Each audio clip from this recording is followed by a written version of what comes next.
you had to enter into like relationship and a little bit of uncomfortableness, but say, hey, we're together, and it was a beautiful way to start the new year. Yeah. And the new Jubilee year that was especially starting in St. Mary's for the the feast. The very next day, that Sunday, the next Sunday, we have a beautiful blessing by the Pope coming in saying we're opening up the Jubilee doors, and then Bishop Burns saying, Father Martin, I want St. Mary's to be a pilgrim parish for the Jubilee year.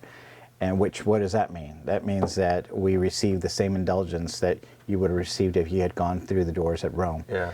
And so we have our decree that's up, and since then we've had adoration every day. We've had adoration. It depends on the day.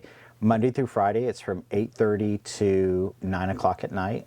Saturdays from 8:30 to 4:30, and then Sunday from 2:30 to 9 o'clock at night. Which is kind of a callback to what we did during Lent last year. We had our 440 hours of adoration, which was a great response from our people who really have a hunger and thirst for spending time in the Eucharist, in front of the Eucharist in adoration, and that's just continued on to this time. People are over there often. I mean, I know when we finish our Life Nights on Sunday night, we have teenagers that go over there for like 15 minutes. They'll pick us up at 7:30 instead of 7 o'clock. They tell their parents, and then they go spend some time in adoration. It's been a great fruit, and from that, then we've had different retreat opportunities for our adults and our teenagers going from January to February. I think we had 2 welcome retreats. We had 2 welcome retreats.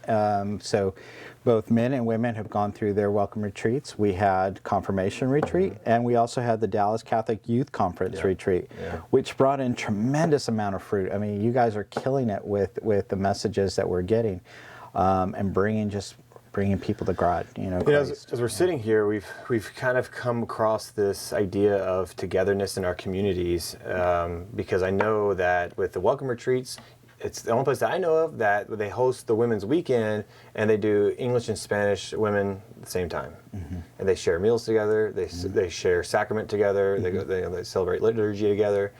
Some of the talks and things are separate, but they come back to the things that are really important for community, meals and sacraments.